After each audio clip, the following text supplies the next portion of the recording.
Buenos días, ya buenas tardes a todas las personas que se han conectado a nuestra tercera sesión en el taller del medievalista. Contamos hoy día con la significativa presencia de Diana Pelaz Flores, profesora de la Universidad de Santiago de Compostela, quien amablemente ha accedido a regalarnos parte de su tiempo, de su conocimiento, de su entusiasmo, para hablar hoy día de reinas medievales y sobre todo del proyecto Munarcas, que ella encabeza y de la que nos va a contar algunos pormenores y detalles.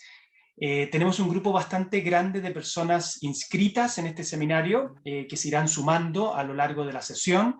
Ya son 2 minutos pasados las 12 del día de Santiago de Chile, que es desde donde se está emitiendo esta tercera sesión del taller del medievalista, y son algunos minutos pasados las 6 de la tarde de España, que es desde donde se vincula a esta sesión nuestra invitada a ser entrevistada el día de hoy, la profesora Diana Pelaz. Ven ustedes ahora, obviamente, el afiche que enuncia la actividad que tenemos por delante. Les quiero recordar que mantengan, por favor, sus micrófonos apagados durante toda la sesión. Les quiero comentar que en su momento podrán hacer todas las preguntas y comentarios que ustedes deseen al final de la sesión. Entonces nosotros tendremos una conversación, entrevista informal, durante unos 45 o 50 minutos y dejaremos 15 o 20 minutos para tener una conversación con ustedes donde podrán a nuestra invitada del día de hoy hacerle preguntas y comentarios. Entonces, agradeciendo especialmente a Diana y agradeciendo a todos y cada uno de ustedes que se han querido inscribir en este seminario y nos acompañan en un taller que tiene, como ustedes saben, porque muchos de ustedes ya estuvieron en nuestras sesiones del mes de marzo y el mes de abril, tiene un cariz distinto, tiene una naturaleza distinta. Es un taller que es erudito, que es académico, donde invitamos a importantes medievalistas de todas partes del mundo, pero también es un espacio informal. Es un espacio que tiene como objetivo ser ágil, ser entretenido, ser anecdótico y ameno, como han sido precisamente las últimas 2 sesiones fantásticas que hemos tenido con la profesora Nadia Consiglieri y con el profesor Félix Martínez Llorente, hablando de temas muy diversos, muy distintos entre sí del medievalismo, y sobre todo con una idea de promocionar proyectos, iniciativas que son vanguardistas, que van corriendo un poco la frontera de lo que son los estudios medievales y que nos ayudan a atrevernos justamente a realizar proyectos que sean diferentes y que nos permitan abordar la época medieval con la utilización de las nuevas tecnologías, con nuevos métodos, con nuevos acercamientos y nuevos enfoques historiográficos, bibliográficos y también del mundo, obviamente, del arte, la literatura y la filosofía. Yo voy a dejar de compartir esto ya para iniciar nuestra conversación con Diana. Les quiero comentar que esto también está siendo grabado, de tal manera que ustedes pueden también remitirse, vamos a pedirle a Diana obviamente los permisos pertinentes y evidentes, ¿no es cierto?, para poder hacer esto, pero en mi canal de YouTube luego nosotros subimos este material íntegro de tal manera que ustedes puedan volver a revisarlo, o bien las personas que por cualquier motivo no se pudieron sumar puedan también volver a bueno, revisar esto, digamos, y utilizar este material que en definitiva es la grabación que resulta de esta conversación. Así que, bueno, Diana, ¿qué tal? ¿Cómo estás? Muy buenas tardes y muchas gracias por sumarte a este taller del medievalista. Buenas tardes, José Manuel, y muchísimas gracias tanto a ti por la invitación como a todas las personas que se han sumado para compartir este ratito con nosotros. Es para mí un verdadero placer estar de Santiago a Santiago, además. Excelente, sí, yo creo que ese es un detalle bastante simpático, ¿no es cierto?, de Sí, Santiago del Nuevo Extremo, sí. porque está Diana hablándonos de Santiago del Extremo a Santiago del Nuevo Extremo, que aquí transmitiendo, ¿no es cierto?, esta sesión de Zoom pues desde Santiago de Chile, hablando con Santiago de Compostela. La verdad es que no había reparado en ese asunto, Diana, pero me parece que es una excelente forma de conversar y iniciar nuestra entrevista. Bueno, Diana es una persona que hizo su tesis doctoral hace algunos años, sobre el tema de la regionalidad, el ejercicio del poder femenino de la realeza en el contexto ibérico, sobre todo refiriéndose a lo que son los siglos XIII, XIV y XV, esos siglos tardo-medievales, y ha sido tremendamente prolífica y profusa en sus publicaciones. Ha publicado una gran cantidad de capítulos de libros, ha publicado libros, maravillosos artículos también muy sugerentes en el ámbito de lo que es la regionalidad, es decir, cómo se mueven, cuál es la agencia, cuáles son los recursos, cuál es el entorno que va a rodear a estas reinas peninsulares muy importantes, que cada año que pasa parece que tienen un poco más de voz. Cada año que pasa se va hablando más de ella, se va escribiendo más sobre ella, y al final de esta conversación veremos con Diana cómo incluso están surgiendo iniciativas comparativas realmente sustantivas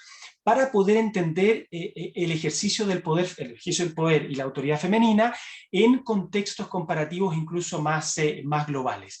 Yo quería partir justamente, Diana, preguntándonos, y que tú nos hables a todos nosotros, de cómo surge tu interés por las reinas medievales. Obviamente que tú estudiaste tu carrera de historia, me imagino, y en algún momento que para todos nosotros después es epifánico, porque es ese momento donde tú descubres que quieres ser medievalista, que quieres dedicarte a la Edad Media, y dentro del medievalismo que, bueno, vas a escoger un tema en particular. Cuéntanos un poco cómo surgió eso, en qué momento surgió, quiénes influyeron en ti, me refiero tanto a libros, autores, profesores, académicos que pueden haber ejercido una influencia para que tú fueras configurando un interés en la Edad Media y dentro de la Edad Media un interés particular en estudiar las reinas medievales del contexto ibérico. Bien, pues yo la verdad es que no era solo una cuestión relacionada con las reinas, pero sí que a lo largo de toda la licenciatura, cuando tenías ocasión de hacer algún trabajo voluntario, alguna actividad voluntaria o rastrear, pues de una manera improvisada, ¿no? Siempre pensabas, ¿y mujeres? ¿Y política? ¿Y dónde están? ¿Y poder? Siempre eran como esas cuestiones que estaban por ahí. Pues me interesaba también el sufragio femenino, la participación de las mujeres en la política del 19. También tuve ocasión de hacer algún pequeño trabajo en Edad Moderna sobre estas mujeres que estaban un poco alrededor, ¿no?, del poder, ese poder absolutista, muy basado en la figura del rey, pero también en algunos poderes eclesiásticos. Y a partir de ahí, es decir, con incluso asignaturas que no tenían nada que ver con la Edad Media, siempre estaban como las mujeres que por un lado estaban ausentes en las aulas, pero que de alguna manera intentabas perseguir por otros lados, ¿no? Y luego encauzarlo con la Edad Media fue verdaderamente sencillo. A mí la Edad Media me gustaba muchísimo, ya durante la carrera, probablemente por tener un departamento en Valladolid excepcionalmente bueno y muy dinámico, que era además reconocido en su momento y reconocido sigue siendo por toda la comunidad de medievalistas, y eso supuso un acicate y un estímulo fundamental. A partir de ahí, pues bueno, una de las personas que más me influyó, por supuesto, y que continúa influyéndome a día de hoy, y tenemos además la ocasión de tenerla esta tarde aquí, para mí fue Maribel del Val, evidentemente. Tanto su trabajo sobre Isabel la Católica como princesa, como sus líneas de investigación sobre las mujeres medievales en general, fue terriblemente inspiradora para mí. Aunque tenía igual también algunas otras líneas posibles para haber pensado, la vestimenta, alguna cuestión más de ceremonial relacionada con la historia cultural, pues esa variable, ¿no?, de política y poder que siempre me había resultado muy fascinante, verdaderamente, pues bueno, decidimos que quizá podía trasladarse a un estudio mayor.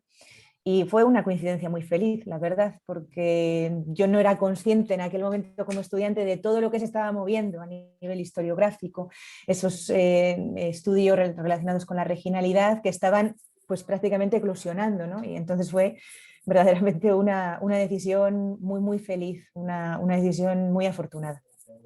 Excelente, Diana. Bueno, aprovechamos de mandarle un saludo muy, muy afectuoso a Maribel del Val, quien nos está escuchando, que se sumó a esta sesión también, quien fue tu directora de tesis.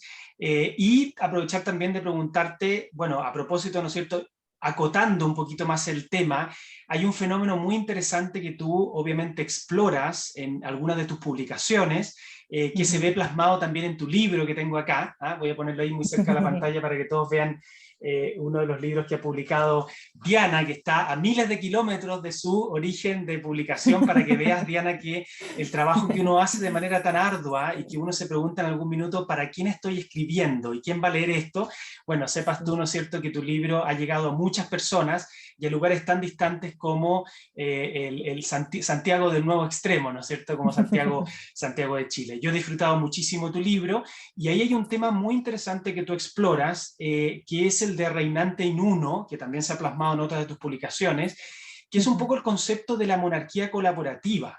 Sabemos que la palabra monarquía viene de uno, de monos, de griego, pero justamente los medievalistas, como es el caso tuyo, ¿no es cierto?, han explorado el concepto de partnership, ¿no es cierto?, el concepto de colaboración, el concepto de que quizás no podemos hablar de una duarquía como tal, pero que la monarquía no se entiende, no se llega a comprender a cabalidad si no se ve la cooperación, la colaboración absolutamente fundamental de la consorte en este caso. Entonces, quería preguntarte un poco cómo ves tú eso y la proyección de esa línea de investigación que también, y aquí aprovecho de mostrar otro libro, ¿no es cierto?, ha explorado Teresa Ehrenfeld en este libro, tomando un poco el título también de Ernest Kantorowicz, el otro cuerpo del rey, ¿no es cierto? Ella habla también del otro cuerpo del rey, refiriéndose justamente a las reinas consortes que parecieran estar a las sombras,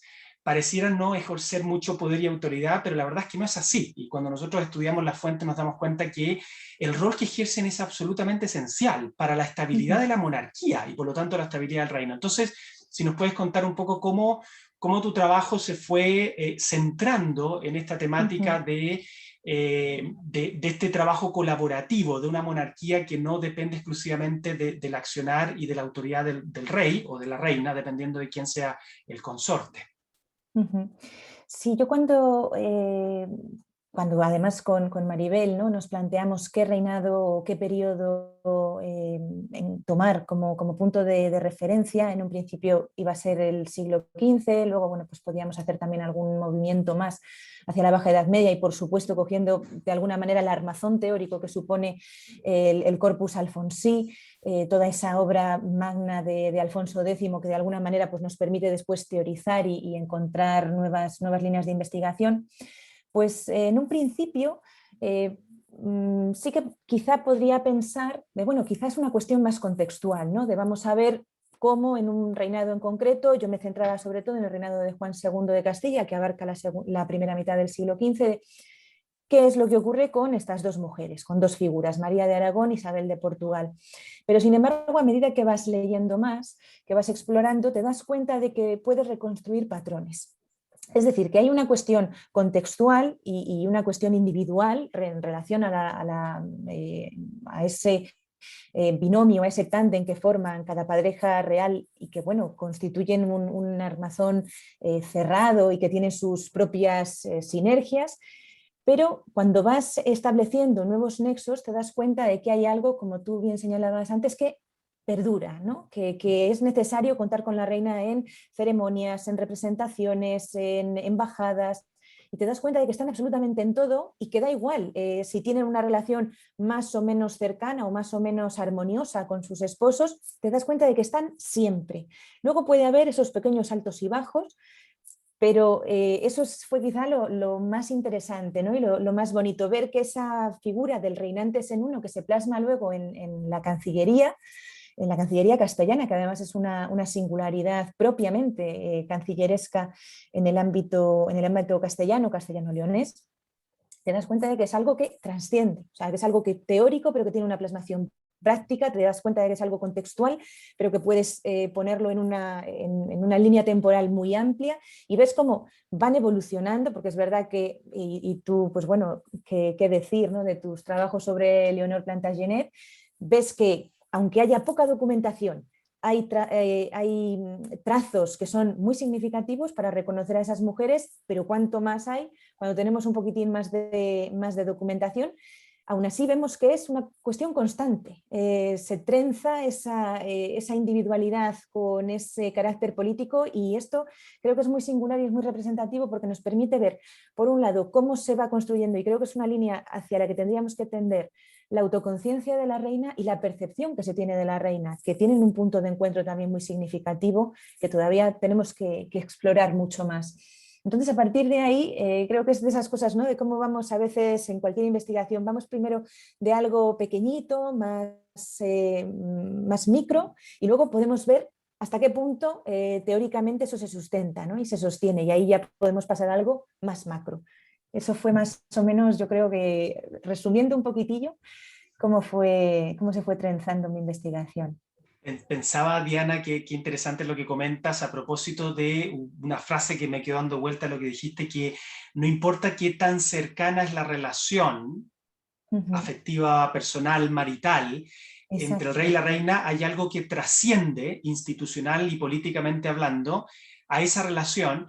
Y justamente, ¿sabes lo que se me venía a la cabeza? La frase una cum uxore mea, que la encontramos Tal en latín, ¿no es cual, cierto?, al tal unísono cual. con mi mujer, que Sí. justamente revela lo que tú dices perfectamente bien, porque no es que la reina esté ahí firmando el documento, necesariamente. ¿Ah? Cuando los documentos de Alfonso VIII, uno efectivamente se encuentra que la totalidad de ellos, a partir de 1170, cuando se casa con Leonor Plantagenet, aparece el una cum uxore mea, eso no quiere decir que la reina esté ahí, necesariamente con él en ese momento testificando el documento. De hecho, más bien sabemos que no está en la gran mayoría de los casos. El rey está en una campaña militar cerca de Sí, Jaén, que Leonor no sí. está ahí, digamos. Pero ¿por qué dice una cum uxore mea? Justamente por lo que tú señalas, porque hay algo de la cultura política, hay algo de esta institucionalidad monárquica que se va forjando a fuego lento, pero que les trasciende a ellos, les trasciende en su relación afectiva, y que está ahí muy presente y es muy, muy interesante. Y que también un poco te quería preguntar a propósito de eso, que tú comentabas un poco cómo fuiste acotando el tema y todo eso, y que ya nos va dirigiendo de a poco al proyecto Munarcas que tú diriges y que me gustaría que fuera un poco el centro de nuestra conversación, que justamente quería preguntarte a propósito de eso, ¿no es cierto? ¿Qué utilizaron ustedes un poco como criterio o qué fue lo que los llevó a trabajar un poco a partir del siglo XIII, ¿no es cierto? Y sobre todo a partir de 1252. Evidentemente que hay asuntos prácticos, ¿no es cierto? Uno dice, no se puede hablar de toda la época medieval, Sí. claramente, y tampoco podemos pasarnos tanto a la época moderna porque muchas veces el proyecto, bueno, o se puede diluir, o no contamos con los fondos, o no se cuenta con los especialistas. En fin, hay un sinnúmero de consideraciones prácticas que uno hace un poco como para acotar, ¿no es cierto?, temporalmente un Sí. proyecto. Pero justamente te quería preguntar eso, digamos, o sea, digamos, ¿qué estuvo en sus mentes, digamos, al momento de decidir partir con la mitad del siglo XIII en adelante y llegar a un punto, digamos, fines del siglo XV, comienzos del siglo XVI, que, digamos, cuál es el marco, digamos, cuál es el fundamento del marco temporal que le dan a esto, digamos, como para poder meter todo esto en el proyecto? Sí, es interesante lo que planteas porque había diferentes opciones sobre la mesa. Teníamos la ocasión, ¿no?, de intentar que saliera adelante por primera vez un proyecto centrado específicamente en la regionalidad, en la convocatoria de proyectos del Plan Nacional aquí en España, y era pues una muy buena ocasión para intentar pensar las líneas maestras, ¿no?, de un proyecto que ojalá se pueda continuar en el tiempo, porque verdaderamente hay muchísimo, todavía nos quedan muchísimas preguntas y a medida que vamos intentando contestar algunas salen muchas más. Había diferentes opciones y una de ellas efectivamente era quizá haber centrado más en Castilla o los reinos de León y Castilla desde la plena Edad Media, desde el siglo XI hasta el siglo XV. Eso habría sido muy, muy interesante, pero también era un poco complejo de llevar a cabo, sobre todo por cuestiones más coyunturales verdaderamente, o más de índole personal, por las propias andaduras de otros grupos de investigación, y que las dificultades que también el Plan Nacional puede poner en ocasiones para que otros investigadores colaboren, porque solo podemos estar en un proyecto o en dos si estamos en régimen compartido, y entonces pues hay expertos con los que te gustaría contar, gente que incluso sondeamos, tanto Ángela como yo, a la hora de poner en marcha el proyecto, pero bueno, no era del todo fácil. Entonces había esa otra posibilidad de, partiendo desde el reinado de Alfonso X, que justamente como te comentaba antes, ¿no? Pues tener ese armazón teórico que supone para Castilla esa frontera del siglo XIII, de mediados del siglo XIII, y poder ponerla en un contexto de un poquitín larga duración, podríamos decir, poder ver cómo esos movimientos femeninos pendulan a lo largo del tiempo, si podemos apreciar cambios que tengan que ver con esa frontera hacia la Baja Edad Media o ya más cara a la modernidad o no. Y también lo que nos parecía muy, muy interesante, tanto a Ángela Muñoz como a mí, era intentar poner en marcha una perspectiva comparativa, aprovechando también ese tópico que se suele reivindicar de esa singularidad de la península ibérica, que es cierto que hay una serie de componentes que son mismamente pues esa compartición del espacio entre un mundo cristiano y un mundo islámico que se va viendo reducido en favor del primero.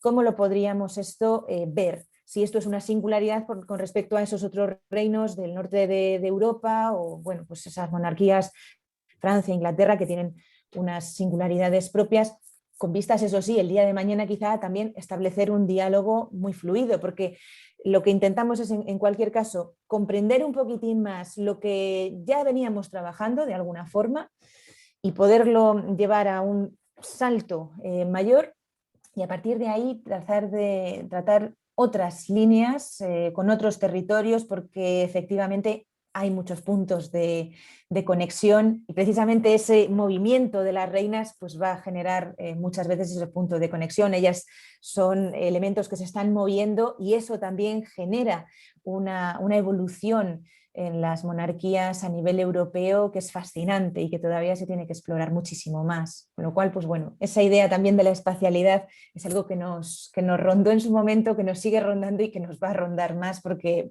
es algo que todavía tenemos muchísimo por hacer al respecto. Interesante, Diana, gracias por tu respuesta. Estamos, para los que se han sumado, estamos en una conversación con Diana Pelaz, desde Santiago de Chile a Santiago de Compostela. Tenemos un grupo de personas que se han inscrito de muchísimos países, nos están siguiendo, y estamos teniendo esta interesante conversación con Diana.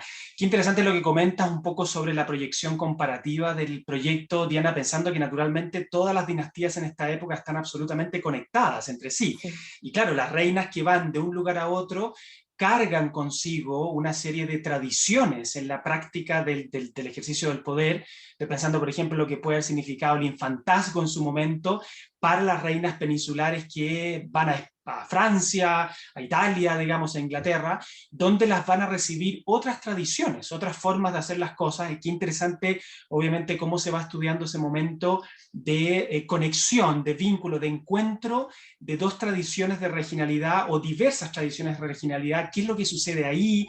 La reina, esas son las preguntas que uno siempre se hace, ¿no es cierto? La reina se va a adaptar, se va a asimilar en sus prácticas, en sus formas de hacer las cosas al reino adoptivo, o bien va a ayudar a modificar justamente esas tradiciones locales o autóctonas, digamos, que se van generando en los siglos medievales a propósito de lo que la reina trae. Y ahí también entra en juego un poco el tema de su personalidad, de su carácter, de las posibilidades, de los recursos con lo que cuentan estas reinas para poder efectivamente ejercer el poder poder y la autoridad. Qué interesante. En ese sentido también, Diana, tú nos comentabas el tema del espacio, ¿no es cierto? Qué importante es el tema del espacio.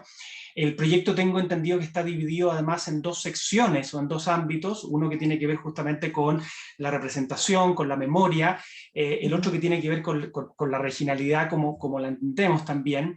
Qué interesante cómo, y te lo quería plantear en formato de pregunta, ¿no es cierto?, cómo también en los últimos años o décadas se ha hecho tan importante como tema de análisis historiográfico la memoria, ¿no es cierto? O sea, no solamente la vida y obra de la reina, sino que la posteridad. O sea, cómo tomaban decisiones pensando en la posteridad, totalmente conscientes, ¿no es cierto?, de que el Panteón Real, por ejemplo, la emblemática, lo que aparece en las crónicas, o sea, cómo el estudio de la posteridad, de la memoria de una reina, se hace casi tan importante como el estudio de la vida y obra en sí mismo. Y cómo el tema de los panteones reales, ¿no es cierto?, cobra una relevancia tan importante, y quisiera preguntarte un poco qué lugar ocupa eso, justamente el tema de la memoria, en los ámbitos de investigación que ustedes realizan en el proyecto. Sí, el ámbito de la memoria es verdaderamente interesante, y es una cuestión también transversal, porque como bien señalabas, Munarcas ahora mismo cuenta con dos equipos de trabajo, uno liderado por Ángela Muñoz Fernández desde la Universidad de Castilla-La Mancha, y otro desde la Universidad de Santiago, conmigo misma al frente.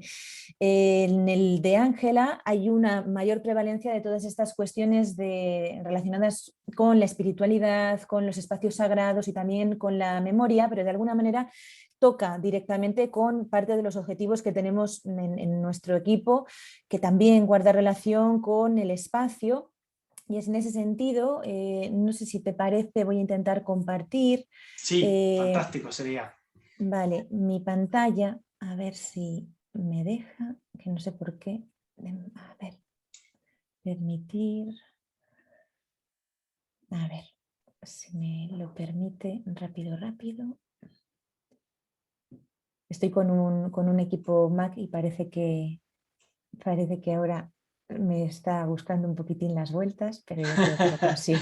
Está Pero yo creo que bien. lo consigo. No te preocupes, Diana. Yo te puse ahí como co-hospedador o ser Sí, sí, hospedador, sí, así no, que pero no. es nada, Ya, esto ya, es por el equipo en ya. cuestión, nada, no te preocupes, no es culpa tuya, es Claro, culpa es que mía. está Diana ahí intentando, nos va a mostrar un poco bueno, el sitio de internet donde se desarrolla el proyecto Munarcas. Ahí podemos ver, ahí si es que ahí Sí, se está presentando. pero todavía no, ¿verdad? Todavía no. Todavía Bueno, no lo que, si no, si lo puedes abrir tú, porque no sé si me sí, tendría que salir para volver a entrar. sí, no hay Quería problema. enseñaros sobre todo la web del proyecto. Vamos a ver aquí, Diana. ¿Están viendo ustedes Vale. ahora? ¿Sí? ¿Que aparecen Munarcas ahí? Justo ahora, Lo pueden ver. perfecto. Fantástico. Si puedes ir a la pantalla de recursos, ahí en Sí. el medio, perfecto.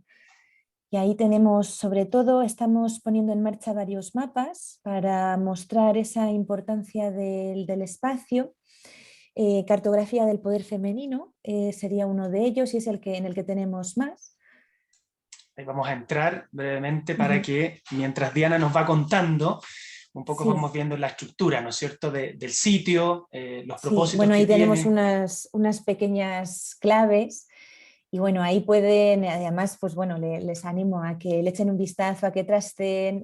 Si pinchas en el icono que sale arriba a la izquierda, Este, ese, ya. creo que sí. Vale, ahí pueden ver las diferentes capas, señorío, fundaciones, hospedajes y demás. Y si pincharas donde ibas a poner, José Manuel, Ahí, ahí grande, se ¿no es iría cierto? a Ahí, pantalla completa. ese, claro, que ahí Exacto. nos abre y nos permite interactuar un poco más. Eso es, eso Ahí es. está. Sí, todavía tenemos que implementar alguna mejora, sobre todo para que podamos ver cómo evoluciona también no solo entre los reinos, que ahora los tenemos marcados con diferentes gamas cromáticas y diferentes capas en función de cada uno de los nodos, que nos permiten, pues eso, si queremos justamente ver cuestiones relacionadas con la memoria, pues podemos ir seleccionando en función del nodo, pues cuestiones relacionadas con el lugar de enterramiento o el lugar de deceso donde acontecen esas mujeres, que también, pues bueno, nos ayuda a entender un poco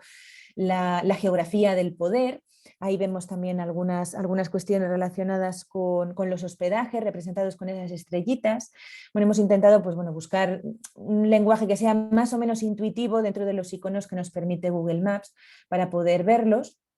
Y pueden abrir diferentes capas. En algunas también, como están viendo en pantalla, pueden ver incluso las imágenes. Tenemos enlazadas algunas imágenes de Wikicommons para poder situarnos un poco más acerca de lo que estamos viendo. Y este mapa, que era por eso por lo que quería enlazarlo con el asunto de la memoria, nos permite ver también cuáles son esos lugares de memoria, que muchos de ellos, además, como bien sabes tú, José Manuel, guardan una relación muy directa con las reinas, a veces para construir esos panteones dinásticos, como ocurre precisamente en el caso de las huelgas reales de Burgos, que lo tendríamos por ahí representado, pero también en relación a esa conciencia de las mujeres del entorno real por decidir en qué lugares quieren ser enterradas o en qué lugares terminan siendo enterradas, porque muchas veces tampoco son coincidentes. Puede que ellas determinen en un lugar distinto al que se han enterrado sus esposos, puede que a veces la memoria testamentaria no se corresponda finalmente con lo que va, con el lugar en el que van a terminar siendo enterradas. Entonces, bueno, pues todo eso lo estamos queriendo plasmar. De momento solo a partir de esa horquilla temporal, desde mediados del siglo XIII en adelante, pero probablemente en el futuro pues también sea muy, muy interesante poder echar la vista atrás y enlazarlo con esas otras mujeres pues primero desde la plena Edad Media en adelante y posteriormente pues quizá también desde la alta Edad Media en adelante, para ver cómo también el poder se va transformando en el ámbito espacial. Y seguramente podamos implementar más aspectos. O sea, podemos añadir pequeñas descripciones. De momento pues tampoco queremos saturar mucho el nivel de contenido en el mapa, pero bueno, andando el tiempo podemos ir estudiando también otras cosas, porque bueno, pues esto también es un poco ensayo-error y de momento es un mapa un poquitín de andar por casa, pero que ya va siendo representativo, ¿no? Nos quedan sobre todo trazar los itinerarios regionales, que es quizá la parte más complicada, porque bueno, hay que recapitular Cancillería con cualquier otro tipo de elemento que nos permita saber dónde están las reinas, en qué momento, pero bueno, ya vamos teniendo una masa crítica de datos significativa, interesante. Interesante, Diana. Bueno, yo me remito a la ciudad de Burgos, que como tú te imaginarás Sí. le tengo una predilección bastante especial, por razones Sí. bastante obvias. Y bueno, simplemente quería hacer un close-up, ¿no es cierto? Un zoom a esta zona justamente para ver la riqueza y la variedad de los iconos que ustedes plantean ahí. Se ven, por ejemplo, iconos de pequeños niños acá que tiene que ver justamente con Sí. nacimientos, estaba viendo el caso de Leonor de Aragón. Está obviamente el Panteón Real de las Huelgas, mostrando el lugar de enterramiento. También está, bueno, marcan ustedes aquí hospedajes de reinas, sus bodas, el caso de las bodas con Fernando III de Castilla. Es decir que, claro, están marcando aquí distintos ámbitos vitales de las reinas, de su desplazamiento en el espacio, lo que obviamente a los historiadores nos genera una cantidad de información histórica, literaria, y arquitectónica también, muy, muy, muy interesante. Te quería hacer una pregunta un poco así más técnica. Yo estoy ahora metiéndome en el mundo de las humanidades digitales. ¿Qué conformación técnica tiene esta página? Es decir, lo hicieron ocuparon Recogito, tú mencionaste Google Maps.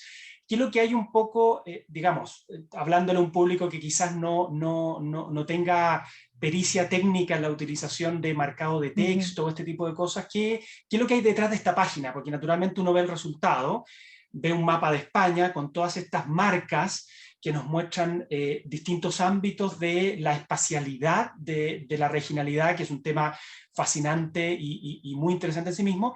Pero si nos puedes contar un poco, Diana, qué es lo que hay detrás de esta página, o sea, el HTML, el XML, toda esa configuración tecnológica de las humanidades digitales que permite efectivamente generar un resultado como este de interacción, de visualización de datos históricos tan importantes como estos. Sí, pues yo lo primero que diría es que podemos hacer un montón de cosas sin necesidad de tener un gran dominio de programación, sin tener que saber mucho acerca de desarrollo de páginas web, porque todo esto, por eso digo que es un poco de andar por casa y es pedestre. Lo pusimos en marcha en pleno confinamiento, con lo cual pues tampoco podíamos contar, no podíamos relacionarnos con muchos informáticos ni nada, pero queríamos poner en marcha la página web. Una página web que está hecha con WordPress, o sea, es una página muy sencilla, sí que tiene pues alguna pequeña implementación, algún plugin de pago, pero bueno, amparándonos en que tenemos esa financiación con la que podemos costear, pero para darle agilidad y bueno, como nos pilló el momento de echar un poco a andar más el proyecto en pleno momento efervescente de la pandemia, pues decidimos tirar por la calle de en medio e intentar salvar la situación para empezar a ofrecer resultados cuanto antes. Así que lo que hicimos fue, en primer lugar, poner la página en marcha y luego ir pensando qué tipo de estrategias podíamos poner en marcha para enseñar, para transmitir todos esos resultados a los que íbamos llegando. Y el proyecto, el programa del propio mapa es Google Maps y My Maps dentro de Google. Cualquiera que tenga una cuenta con Gmail puede abrir y puede ir haciendo cuantos mapas quiera. Yo es una herramienta que utilizo bastante a menudo, que ya la utilicé además en la tesis para ir plasmando todos los lugares en los que tenía recogida y atestiguada la presencia de la reina, y entonces con ese mismo clic pues pensé que podía ser igualmente útil, aunque el día de mañana podamos migrar los datos hacia algo un poco más sofisticado, pero bueno, que esto ya nos permitía tener algún resultado significativo de una manera muy intuitiva para que la gente pudiera navegar y trastear con ello como mejor quisiera y para que fuera fácil de ir incorporando datos, porque es algo muy sencillo. Todo esto se queda en la nube de Google y podemos ir metiendo más y más nodos. De hecho, nosotros desde la página web de Munarcas también animamos a que si hay alguien que por lo que sea pues quiera colaborar, aunque no esté dentro del proyecto, y decir, oye, pues yo tengo estos elementos en relación a esta reina que son interesantes, nos lo envía, nosotros lo metemos y pondríamos su nombre para que se viera pues que ha contribuido y que ha colaborado con nosotros, porque al fin y al cabo eso también es bueno, nosotros transferimos esto, pero también puede que haya alguien que tenga pues algún pequeño dato que diga, pues a mí este dato lo tengo, lo he utilizado en mis investigaciones, tampoco me va más, pero bueno, es un pequeño granito de arena para poder ir mostrando más elementos. Y este es el otro mapa, el que estaba señalando tú ahora, de Quinected, que todavía es mucho más incipiente que el anterior y es mucho más ambicioso. Este es de hecho un mapa que no teníamos contemplado, no está entre los objetivos del proyecto, pero pensábamos que, bueno, que también podía ser significativo ponerlo en marcha para ir metiendo ahí esos pequeños datos. A diferencia del mapa anterior, este se centra sobre todo en los oficiales de las casas de la reina, y lo que queremos es pues bueno, intentar estructurar los datos que podemos recabar de ellos, muchas veces que lo sabemos a nivel prosopográfico y es como mucho más pesado, pero hacerlo de esta manera también un poquitín más dinámico. Si sabemos dónde están avecindados, pues tenemos un nodo. Si sabemos dónde desempeñan sus cargos, pues tenemos otro nodo. Donde son enterrados, pues otro icono diferente, y de esa manera pues también ir viendo esas otras geografías de poder en torno a esas personas que acompañan a las reinas. Y esto también es muy significativo porque frente a ese otro mapa, la cartografía del poder, que de alguna manera centra mucho más, por ejemplo, en el ámbito castellano, lo tenemos como mucho más concentrado en torno a la cuenca del Duero, o ese eje Burgos-Toledo, pues en ese otro mapa en Quinectit, aunque sean pequeños datos, vemos que, por ejemplo, Santander está representado, que es un municipio al que no van a ir los reyes, o por lo menos, pues bueno, esa espacialidad de la itinerancia no se va a mover por ahí. Tenemos también algún caso relacionado con Galicia, o sea que bueno, también de esa manera quizá podemos abarcar un espacio mucho mayor y también pues buscar otras maneras de comunicación más allá de la itinerancia. Eso es lo que queremos sobre todo intentar perfilar con este mapa, pero bueno, todavía está muy en pañales, podríamos decir, pero en cualquier caso son dos iniciativas desde las cuales yo animaría sobre todo a los estudiantes que nos puedan estar viendo a que en sus trabajos hagan lo más descabellado que se les ocurra, lo saben hacer perfectamente y lo pueden estrujar y retorcer para sacarle su propio beneficio y plantear también estos resultados que muchas veces simplemente la nueva metodología y el poderlo enseñar de una forma mucho más dinámica es muchísimo más interesante y tiene capacidad para llegar mucho más lejos a veces que un libro muy sesudo, muy bueno, pero que pues quizá tiene un público menor o no tenemos la capacidad para llegar a esa otra gente que quizá le guste la historia, pero no todas las obras son para ellos, ¿no? Pues este otro tipo de estrategias sí pueden ser más atractivas y por eso las hemos puesto en marcha. La verdad es que nos queda mucho, pero yo creo que bueno, ya se va viendo trabajo y está siendo también una experiencia muy positiva. Interesante, Diana, todo lo que nos cuentas. Yo incluso mirando algunas de las marcas aquí veo que han marcado incluso adulterios. ¿Ah? Qué interesante. Alguien Sí. que quiera dedicarse un poco a la espacialidad y a la geografía del adulterio. Margarita de Borgoña aquí ha quedado singularizada, digamos, Sí, cerca de Burdeos, ¿no es cierto? Que me parece también sí, un sí, tema sí. muy, muy interesante, cómo se ve en distintas dimensiones, ¿no es cierto? Aquí Romería, la iglesia del Crucifijo de Ahí Puente tenemos de la un Reina ejemplo. tras un accidente. También, Sí. también se va pormenorizando, digamos, el quehacer vital de las reinas y me parece un tema absolutamente fascinante. Qué potente el mensaje que entregan ustedes del uso de la tecnología y el atreverse a usarla para nosotros que somos humanistas, que hemos siempre tradicionalmente mantenido una distancia con todo lo que tiene que ver con la tecnología, pero que gracias al avance de las humanidades digitales nos damos cuenta que hay patrones de análisis del pasado que emergen de manera más clara, más visual, más rápida sobre todo, en estas relaciones que Sí. se hacen, si uno efectivamente utiliza la tecnología. Y creo también que hay mensajes, digamos, bastante implícitos, pero muy, muy claros en lo que tú mencionas, Diana, de la experiencia que han tenido de que, en primer lugar, casi que no hay que estudiar mucho de tecnología ni de programación para un poco No. adentrarse en estas páginas, ¿no es cierto? Yo te preguntaba por XML y HTML, pero veo que, como dices tú, de manera muy intuitiva, ustedes han podido acudir a páginas que son, como se dice en inglés, user-friendly, o sea, que digamos que no requieren de tener conocimientos de programación, y que sin embargo pueden arrojar un mapeo, una visualización de datos de geolocalización, que eventualmente, como tú bien dices, marcando algunos pocos puntos aquí en Queen Connected, ¿no es cierto?, en esta parte donde se analiza un poco el entorno de los oficiales de la reina, incluso con pocos datos ya nos puede arrojar una visualización de un tema que quizás teniendo la documentación al frente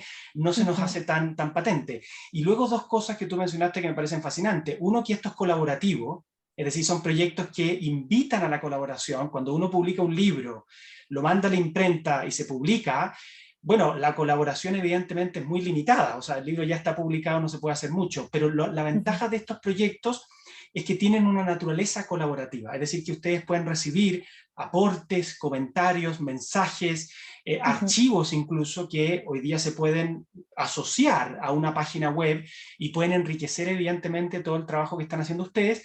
Y lo otro que comentábamos antes de comenzar la sesión con Diana, que son trabajos permanentes, es decir, que no tienen término, es decir, tienen una proyección tan fascinante que incluso quienes los diseñan no pueden llegar a saber cómo el proyecto se va a ver en 30, 40 años más. Es decir, eso es una cosa realmente fascinante, que uno lanza esta primera piedra, formula un proyecto, formula sus pautas, sus delimitaciones, pero el día de mañana, quién sabe, Diana, en qué puede terminar esto, digamos, precisamente porque es colaborativo y es permanente y eso lo hace una cosa realmente fascinante, y por eso que me parece que es muy apreciable ese llamado que tú haces, digamos, de atreverse con las humanidades digitales, con la utilización de estas herramientas, que muchas de ellas son incluso gratuitas y están totalmente disponibles para el análisis de, lo estás haciendo aquí, de geográfico, ¿no es cierto?, histórico, pero también de la filosofía, también de la literatura, del arte, en fin, o sea que son herramientas que están disponibles para poder empezar a realizar cambios paradigmáticos, incluso en la forma en que analizamos un pasado. Qué interesante todo esto. Bueno, ya se nos va acabando un poco el tiempo, Diana, creo que hemos visto lo fundamental de lo que hemos querido citar acá. Yo voy a dejar de compartir la pantalla, simplemente responder la pregunta obvia que pueden tener muchos de ustedes. La página es munarcas.com para que obviamente puedan ingresar, y así como yo estuve un poco jugando con los distintos marcados, ¿no es cierto? Ahí lo pone también Diana en el chat para que ustedes puedan ingresar a la página. Es muy entretenido, además, es muy interactivo. Como dice Diana, también está hecho de una manera bastante intuitiva para la usabilidad, es decir, para la persona que quiere ingresar a esta página. No es complejo navegarla, es bastante amigable, y creo que uno puede ir sacando información visual bastante interesante. Bueno, yo quería terminar un poco, Diana, antes de pasar a las preguntas y comentarios que nos pueda hacer digamos, las personas que han participado de esta sesión, compartiendo la pantalla con un texto que se publicó hace muy poco tiempo, creo que el año 2018 por ahí. Es un proyecto liderado por una amiga en común que tenemos con Diana, que es Elena Whittaker, que ha publicado esto, y con lo que quisiera un poco cerrar, podría animar también algunas de las preguntas y comentarios que ustedes quieran hacer, que es A Companion to Global Queenship, que es realmente, digamos, rompe un poco con los parámetros geográficos y comparativos que hasta entonces se venían realizando con respecto al tema de la regionalidad. Y bueno, ya efectivamente es un trabajo, digamos, de mirar reinas del contexto africano, el contexto asiático, americano, de distintas épocas, no necesariamente medieval. Entonces te quería preguntar un poco, Diana, para ya ir cerrando y proyectándonos, ¿cómo tú ves los estudios de regionalidad en los próximos, ya no te puedo decir 50 años, porque en 50 años quizás tengamos otra pandemia y no existamos? Es mucho decir. Hoy día en el siglo XXI ya no se puede hablar de qué piensas que va a pasar en los próximos 20 o 30 años, pero en los próximos 10 años, para acotarlo digamos, a una proyección un poquito más factible y más observable, ¿cómo tú ves los estudios de regionalidad a grandes rasgos avanzando? ¿En qué caminos crees tú que van a tomar? ¿Un camino que sea más global, más comparativo, o un camino de mayor profundización que se desprenda de los modelos planteados por Nuria Silleras y otra gran cantidad de estudiosas, ¿no es cierto?, que en los últimos 20, 30 años han planteado abordajes de la regionalidad y proyecciones que son bastante interesantes? Sí, pues yo coincido un poco con esa mirada que tú das. Yo creo que tenemos ahora la posibilidad de hacer preguntas gracias también a los trabajos de aquellas personas que nos han precedido, que son trabajos muy buenos, muy pormenorizados en figuras concretas, y tenemos esa posibilidad de dar un salto cualitativo que yo creo que pasa por la comparación, por el tender puentes y por seguir buscando, más allá de las biografías y más allá de esas circunstancias personales que puedan tener cada reina, ir a lo analítico, a lo puramente interpretativo, gracias a esos intercambios que ellas llevan a cabo y a ese significado que tiene la regionalidad en su conjunto. Yo creo que estamos en un momento muy bueno para continuar trabajando, porque todavía también nos quedan personajes, las infantas también tienen mucho que decir al respecto, otros modelos de reina que, bueno, quizás hayan malogrado más, o personajes que todavía no se les hayan prestado atención. Eso no va a dejar de estar. Diana, de Las repente estaba pensando amantes, en las amantes, que también van a cumplir un rol político.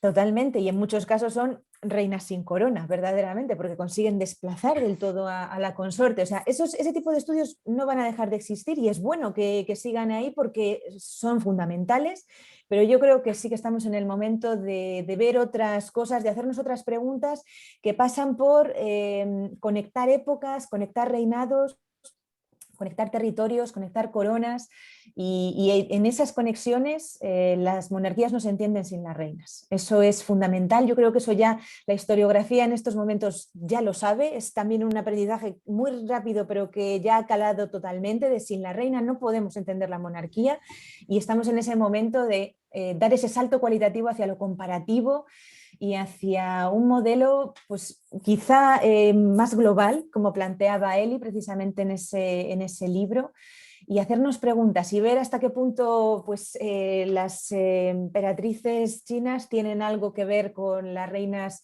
de Francia, si es que lo tienen o no, o ver esos harenes de las casas reales del Magreb o de los turcos y ver qué otros elementos de pluralidad femenina nos podemos encontrar en esas cortes en las que convive una reina, pero también convive un amante o más, como tú señalabas. Estamos en ese momento, ¿no? De trenzar nuestros argumentos. Yo creo que eso es muy positivo porque, bueno, también hoy, ¿no? Lo estamos viendo, estamos conectando a los dos ámbitos del Atlántico, pues igual también la pandemia nos ha permitido también sacar esas cosas buenas, ¿no? Esa enseñanza global de que no estamos solos, sino de que recordarnos todavía más lo que podemos unir y conectar a través de las pantallas.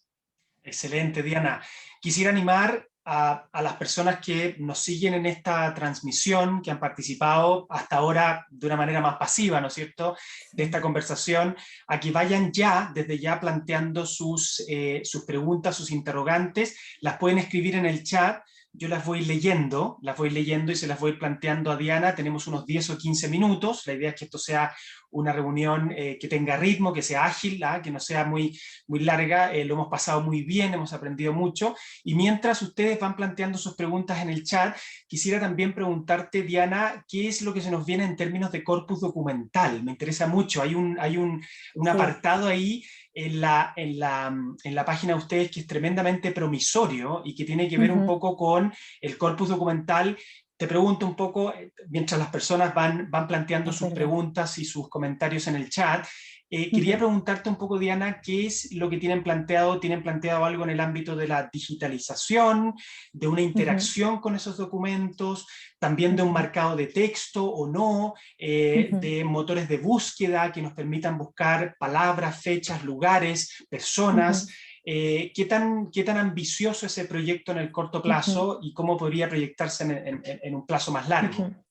Sí, el corpus documental que nos estamos retrasando un poquitillo a la hora de sacarlo a la luz, es cierto, lo queremos conectar desde Monarcas con Hispania Books, que es una de esas webs que seguro que todos conocen o que nuestros estudiantes también pues, terminan conociendo porque está ligado a la página web de la revista Hispania. Lo que quiere es poner en abierto también y de una forma coral diferentes elementos escriturarios relacionados con las reinas.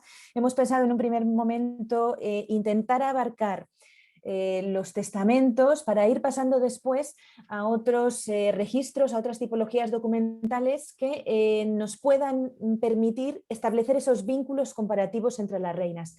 En un primer momento lo tenemos pensado así, ir seleccionando o bien elementos que son muy curiosos, muy característicos de la regionalidad en determinados momentos y que nos permitan sacar una objetivación del poder de la reina. En un primer momento es eso, pero sería muy interesante poder establecer también criterios de búsqueda como tú señalabas. Eso ya nos llevaría efectivamente a una plataforma diferente de la que lo tenemos planteado ahora, porque de alguna manera lo que se trata es como de ir creando un libro digital en abierto en el que se puedan ir viendo los resultados de forma paulatina, que es lo que persigue precisamente Hispania Books, que por ejemplo se puede hacer la edición de una crónica y que la persona que está trabajando en ello, en vez de tener que esperar a tenerlo todo para volcarlo, pues irlo volcando de capítulo en capítulo. Pues nosotros igual, poder recopilarlo y sacarlo a la luz. El problema es que ahora que nos habíamos planteado los testamentos, porque pensábamos que era algo abarcable y más o menos sencillo, pues también tiene sus complicaciones, porque no de todas las reinas los estamos localizando, algunos ya están publicados y eso no tendría problema.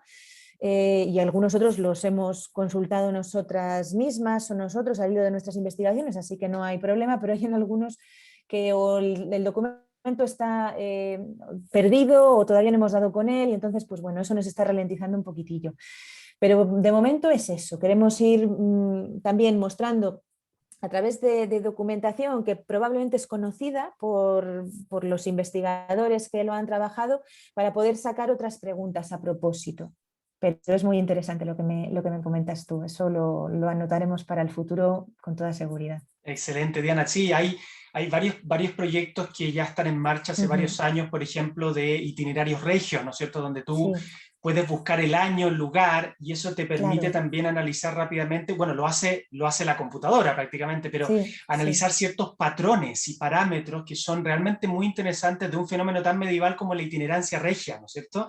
Pero claro, muchos de mis estudiantes me preguntan, bueno, pero ¿cuál es la capital? ¿Dónde estaba el rey todo el tiempo? Porque el rey y la reina se mueven, tienen una agilidad tan grande que es difícil seguirles el ritmo, y justamente lo que procesan estos proyectos de humanidades digitales es esa gran cantidad de miles de datos que nosotros nos tardaríamos muchísimo en procesar y en trabajar, pero que un análisis computacional relacional te lo hace en 2 segundos si tienes buena conexión a internet, y te puede arrojar patrones de análisis, por ejemplo, del espacio, de la utilización del espacio, de la itinerancia de regia, que son realmente muy interesantes y que son fenómenos de análisis histórico que realmente merecen la pena como tema de investigación. Te iba a hacer una pregunta ahí, Marcela. Gracias, Marcela, por tu pregunta.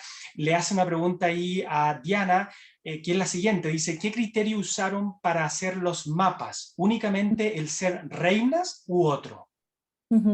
Muchas gracias por tu pregunta, Marcela. Sí, de momento nos hemos quedado con nodos, con conexiones que conocemos a través de diferentes reinas, ya sea pues, el espacio señorial que ellas poseen y en qué momentos, para que también eso nos permita ver cómo va construyéndose dentro de cada reinado y cómo se va densificando o no, o cómo se constriñe ese espacio, pero en principio sí.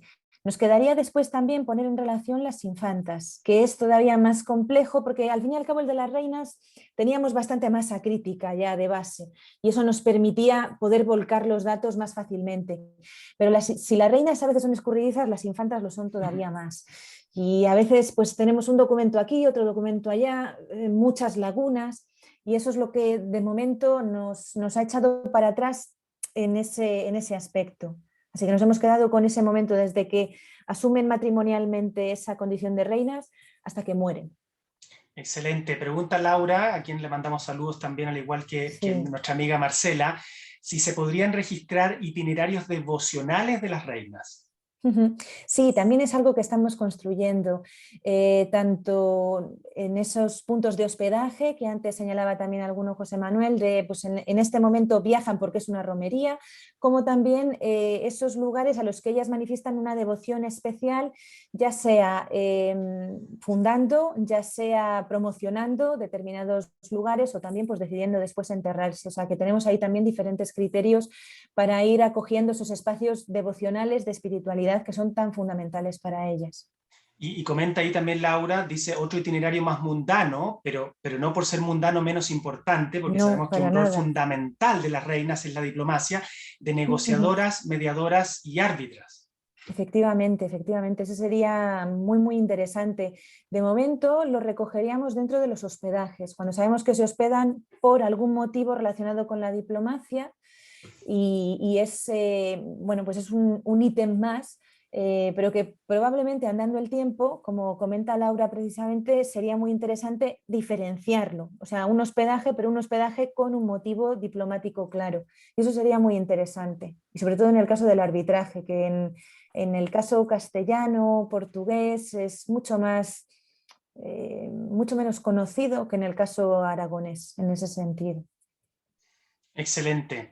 Bueno, qué maravillosa sesión hemos tenido con Diana, muy entretenida. Yo que he trabajado también el tema de la regionalidad, me ha parecido particularmente fascinante, porque son temas en los que uno también ha estado inmerso. Así que muchísimas gracias, Diana, por tu tiempo, por esta conversación tan amena y tan interesante al mismo tiempo que hemos tenido. Yo quisiera también agradecerle especialmente a todas las personas que se han sumado a esta sesión.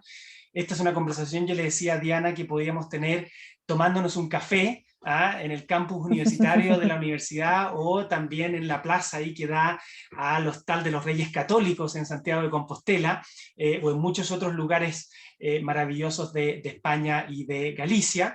Pero bueno, la tecnología también ha podido hacer esto posible, ¿no es cierto? El hecho de que estemos vinculados, que nos podamos conectar. Ustedes saben muy bien, lo sabe Laura, que comentaba ahí lo que significa para los de América Latina viajar a España. Sí.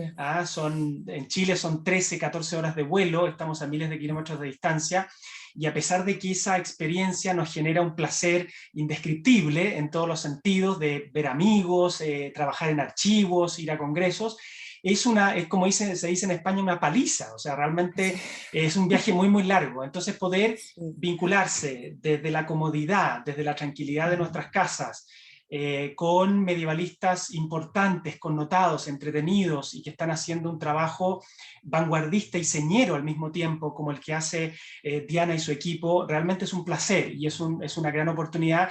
Y yo también en el taller del medievalista lo he querido abrir a todo público. Aquí no hay exigencias, no hay requisitos, yo no pido un certificado, no pido estudios previos, no pido absolutamente nada, porque me interesa que esta información, que estas experiencias de investigación, que estos proyectos interesantes lleguen a todo el mundo. O sea, que todo el mundo sepa lo que se está haciendo en el medievalismo, que es obviamente lo que nos vincula, lo que nos hace colegas, lo que nos enmarca dentro de un mismo campo de estudio, lo que conocemos, pero que se conozcan estos proyectos. Así que en ese sentido, te agradezco muchísimo, Diana, tu generosidad, tu buena disposición. Les deseo lo mejor para los años que se vienen por delante en este proyecto, y lo digo porque, claro, a diferencia de un libro que se imprime, se publica, estos son ongoing, como se dice en inglés, o sea, es una cosa que no termina nunca, lo que lo hace muy fascinante, pero lo hace también muy demandante. Es como un niño que nace y es siempre niño. Es siempre niño. O sea, hay que alimentarle, hay que vestirle, es un niño que no crece, que crece, digamos, en la información pero no deja de ser dependiente. Eso es lo que quiero decir, es decir, que tiene una total y absoluta dependencia de sus autores, de sus padres, de sus gestores. Entonces, por eso que eso es fascinante, pero también implica una gran cantidad de trabajo, y implica también la disposición de una creatividad y una iniciativa de parte de ustedes de ver, bueno, ¿qué es lo próximo? O sea, ¿qué ventaja, qué campo, qué provecho le podemos sacar a este proyecto que iniciamos hace 2 o 3 años y que después de 20 o 30 años resulta que ha mutado o ha crecido mucho más allá de lo que se esperaba? Así es que, bueno, ahí nos saluda Maribel del Val, enhorabuena por esta sesión. Bueno, hemos intentado, ¿no es cierto?, como dice Maribel, de mantener una conversación que sea fluida, que sea amena. Nos saludo desde Valladolid. Vayan para Maribel también, y para todos ustedes que se han sumado a esta sesión, un gran saludo y nuestros agradecimientos. Y no quisiera cerrar esta sesión sin también mostrarles, compartir mi pantalla con la próxima sesión que vamos a tener, justamente la última, no, es más o menos la mitad del mes de junio, que nos va a acompañar en este caso la profesora Ana Rodríguez López, del Consejo Superior de Investigaciones Científicas en Madrid. Con Ana tenemos una relación de amistad y de trabajo conjunto hace muchísimo tiempo también. Ella también ha trabajado reinas, así que también hay un vínculo ahí con el trabajo de Diana y de muchos otros estudiosos, tanto en España como en otras partes del mundo. Pero en este caso vamos a conversar sobre todo sobre un proyecto fascinante que lleva adelante en los últimos años Ana, junto con un equipo bastante grande e interdisciplinario, que se llama Petrifying Wealth, o sea, petrificando la riqueza, que en definitiva es un proyecto muy, muy interesante que también utiliza una gran cantidad de humanidades digitales, tal cual como lo hemos citado en este caso con el trabajo de Diana, y que fundamentalmente se hace la pregunta de, bueno, ¿qué es lo que pasa en Europa, ¿no es cierto?, en esos siglos XI y XII que son tan importantes, que se empieza a construir en piedra. O sea, ¿qué es lo que sucede desde el punto de vista económico, desde el punto de vista político, desde el punto de vista cultural, que se empiezan a construir edificaciones que van a ser más sólidas, que van a quedar en el tiempo, que podemos admirar hoy en día, que van a imitar a Roma, ¿no es cierto?, a través del románico y la utilización de la piedra, que como ustedes saben era un material muy costoso, digamos, y que implica todas unas circunstancias históricas que van a permitir que Europa entera sea sembrada de monasterios, catedrales realmente maravillosas, y que obviamente tienen un trasfondo económico, cultural y político muy importante. Entonces el día 18 de junio, un viernes, siempre a la misma hora, a las 12 horas de Santiago de Chile, a las 1 de la tarde hora de Argentina, lo digo porque sé que se suman muchas personas y amigos de Argentina, y a las 6 de la tarde, horario de España, están todos muy, pero muy cordialmente invitados para que se sumen a nuestra sesión de junio. En julio no vamos a tener sesión, porque es una época donde, por lo menos en nuestros lugares del mundo, tenemos vacaciones, digamos, desde el punto de vista académico, y en España también se está entrando al verano con todo lo que eso implica. Y luego volvemos ya con nuestro ritmo normal a partir del mes de agosto. Quisiera sencillamente, Diana, darte la palabra para que te puedas despedir un poco del público que te ha seguido, que admira tu trabajo, que te ha hecho las preguntas y que ha participado de esta sesión. Muchísimas gracias de nuevo, José Manuel, por contar conmigo, por permitirme hablar del proyecto y darlo a conocer, porque verdaderamente es fundamental para mí, para el equipo que estamos detrás, poder dar a conocer todos estos avances, poder charlar. Ha sido un rato muy, muy agradable. Te agradezco nuevamente que hayas querido contar conmigo y, por supuesto, pues bueno, aprovechando también que ahora con esta tecnología ya parece que las fronteras se nos hacen más chiquitas, pues para cualquier cosa que necesites o que necesiten desde el otro lado del Atlántico, pues bueno, estamos siempre encantados de poder colaborar. Para nosotros es todo un placer y todo un honor. Y muchísimas gracias por habernos acompañado en este ratito. Maravilloso, Diana. Ojalá que la pandemia permita que luego podamos volver a reencontrarnos, porque evidentemente la tecnología es fantástica, pero no reemplaza la presencialidad y el contacto humano.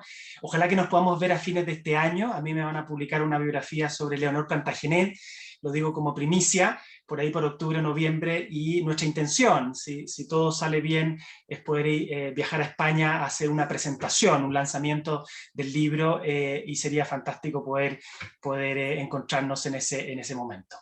Muchísimas gracias, Diana. Muchas gracias a todos los que se han sumado a esta sesión.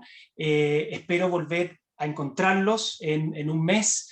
Y les comento que toda la información con respecto a este taller y con respecto a muchas otras actividades que estamos realizando en torno al mundo medieval y los estudios medievales, ustedes las pueden encontrar en edadmedia.cl.